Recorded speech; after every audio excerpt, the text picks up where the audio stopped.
अस्सलाम वालेकुम। आज की इस वीडियो में मैं आप लोगों को 10,000 रुपीज में पीसी बिल्ड बताने वाला हूं। एंड भाई हाथ जोड़ो, आगे गेमिंग पीसी नहीं है, ये सिंपल एक पीसी होने वाला है जो कि आपके नॉर्मल किस्म के टास्क कर लेगा। लाइक अगर आप MS वर्ड यूज करना चाहते हैं या कोई ऑफिस वर्क है डिसेंट सा, यूनिवर्सिटीज के असाइनमेंट्स हैं, अंटिल और अनलेस आप CS के स्टूडेंट नहीं है, वरना वहां पे आपको कुछ कोडिंग सॉफ्टवेयर रन करने पड़ते हैं जिनको रन करने में आपको इस पीसी में दिक्कत आ सकती है। मिनिमल लेवल पे आप इसको यूज कर सकते हैं। स्पेशली ये वीडियो उन्हीं के लिए जिनका बजट काफी ज्यादा कम है, बस उनको एक पीसी चाहिए ताकि वो चीजें रन कर सकें। आई नो आप लोग सोच रहे होंगे मैंने इतना कम बजट क्यों चूज किया है, लेकिन स्टिल मुझे इंस्टाग्राम पे डीएम्स वगैरह आ रहे थे तो मैंने सोचा इस वीडियो में कंप्लीट गाइड कर दूं। तो 10,000 की बिल्ड है, तो साथ ही में इसी वीडियो में मैं आपको विदाउट ग्राफिक्स कार्ड भी पीसी बताने वाला हूं। तो अगर आपने 10,000 रुपीज में विदाउट ग्राफिक्स कार्ड वाला पीसी बिल्ड करना है देन ये वीडियो भी आपके लिए अच्छी साबित हो सकती है। खैर चैनल पर नहीं हो तो कर दो फटाफट से सब्सक्राइब और साथ ही बने बेल आइकन कर दो प्रेस। इंस्टाग्राम पे कर दो भाई को फॉलो। तो चलिए स्टार्ट करते हैं आज के इस कमाल की वीडियो को। सबसे पहले मैं यहाँ पे पीसी बिल्ड करता हूँ जिसपे ग्राफिक्स कार्ड इंक्लूड है। प्रोसेसर जो हमने यूज करना है वो Core 2 कार्ड Q6600 यूज करेंगे एटलीस्ट। आप यहाँ पे Core 2 की तरफ भी जा सकते हैं, लेकिन Core 2 की परफॉर्मेंस थोड़ी कम होती है, तो मेरे ख्याल के पैसे बचाने के चक्कर में आप यहाँ पे अपनी परफॉर्मेंस में थोड़ा सा कॉम्प्रोमाइज करें। हालांकि दोनों की परफॉर्मेंस अगर देखा जाए ऑलमोस्ट सेम है, लेकिन कुछ माइनर से डिफरेंसेस हैं जो कि आपको Core 2 कार्ड और Core 2 में देखने को मिलते हैं। सो आई विल प्रेफर कि आप Core 2 कार्ड Q6600 तो एटलीस्ट बाय करें। 4GB आपने यहाँ पर रैम रखनी है। आई नो काफी ज्यादा कम है, लेकिन स्टिल रैम बिल्कुल ठीक है यार, मतलब इतनी तो मिनिमम होनी चाहिए यार इस बजट के लिहाज से। 250GB से लेकर 320GB की आपने यहाँ पर हार्ड ड्राइव यूज करनी है। ये डिपेंड करता है कि आपको पीसी कितना कॉस्ट कर रहा है। अगर तो प्राइस ज्यादा है देन आप 250GB यूज करें, वरना आप 320GB, वरना आई विल रिकमेंड कि आप 320GB की यूज करें। नॉर्मल पावर सप्लाई होगी और केस होगी जस्ट बिकॉज ये पीसी एक प्री बिल्ड होने वाला है। आपने कोशिश करनी है कि आप प्री बिल्ड में ही बाय करें, बल्कि कोशिश क्या यार, मतलब प्री बिल्ड ही बाय करना है, वरना यहाँ प्राइस इंक्रीज हो सकती है। वैसे अमूमन देखा जाए अगर आप ये पीसी डेस्कटॉप वर्जन में बाय करेंगे तो आपको प्राइस थोड़ी और कम देखने को मिलेगी।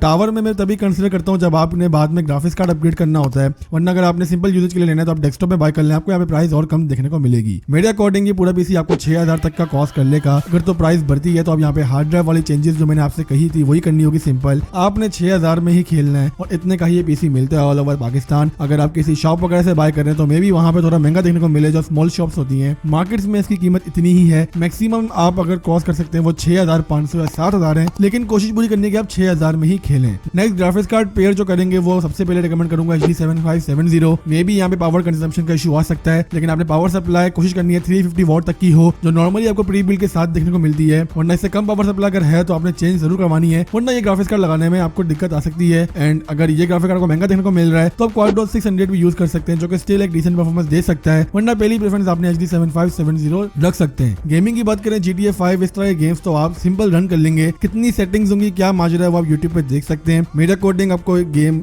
लैग फ्री देखने को मिलेगा लो सेटिंग पर। कहीं कहीं पे आपको फ्रेम ड्रॉप्स देखने को मिल सकते हैं, वो डिपेंड करता है कि आप क्या कर रहे हैं। ज्यादा एक्सप्लोजन होंगे तो वहाँ पे इशू आ सकता है, लेकिन मेरे नजदीक यार इतने बजट में ये एक डिसेंट आज के महंगा के टाइम पे इतना पीसी, मतलब अगर आपका कम काम है तो आप इसको बाय कर सकते हैं। नेक्स्ट बिल्ड हमारे पास जो सिंपली है वो जाहिर सी बात है यहाँ पे विदाउट ग्राफिक्स कार्ड है। Core i3 second generation by करना है। आई नो आप लोग बोलेंगे भाई यहाँ पे Core 2 कार्ड Q9650 क्यों नहीं यूज करा, ज्यादा अच्छी परफॉर्मेंस देता है।